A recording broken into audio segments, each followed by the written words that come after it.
This is the Cedar Street grade crossing, located on the IAIS Peoria Branch in Chillicothe, Illinois. Here we have two old WRRS signals, each with incandescent lights and one mechanical bell. This is an overview looking east to get a look here at the western signal.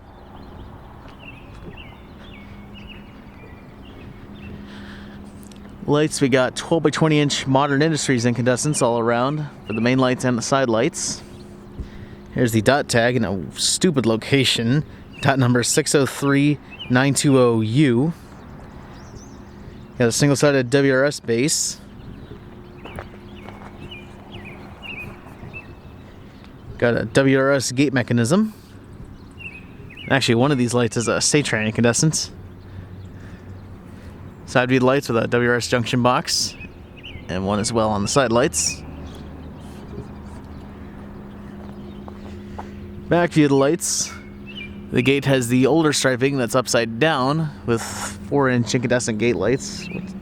Those L&W or WCH? 4-inch WCH incandescents.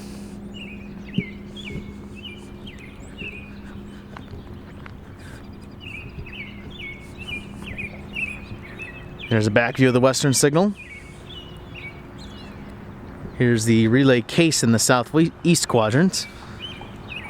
Grade is all wood.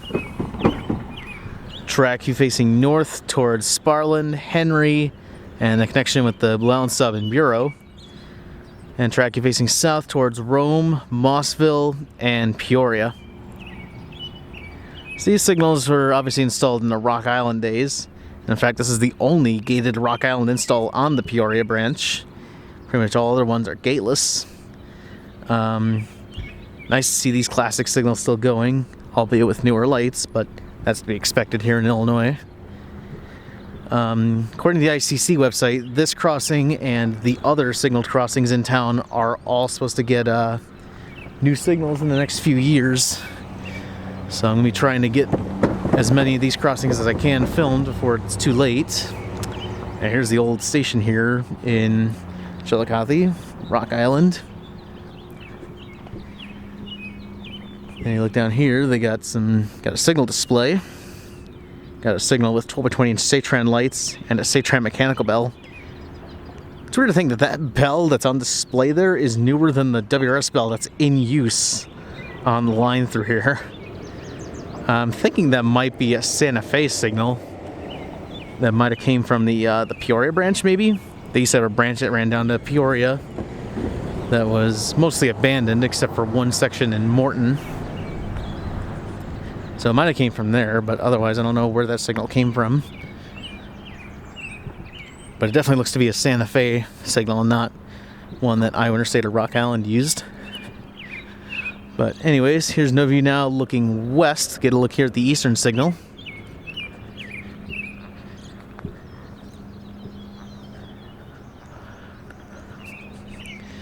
Got more 12 by 20 inch Modern Industries incandescents. Got another single-sided WRS base. There's the dot tag again. I don't know why Iowa Interstate installs these tags like this.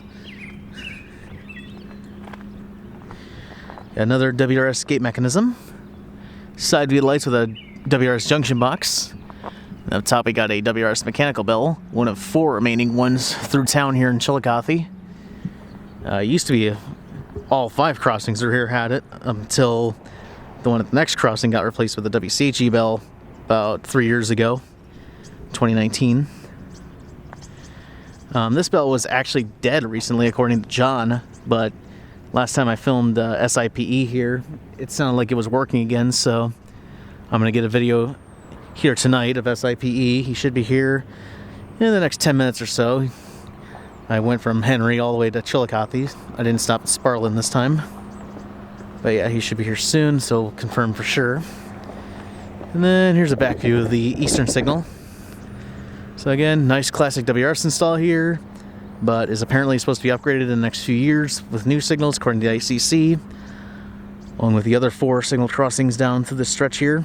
Oddly enough, none of the passive crossings are listed to get new signals through here, like the ones up there. And I think that gateless one up the track that way is supposed to get new signals as well. This could be like an early preparation measure in case they decided to run Amtrak through here. That is a proposal that has been put up recently. No idea if that's going to come to fruition or not. I would guess probably not, but you never know. I'm always hopeful. But anyways, this has been the Cedar Street grade crossing.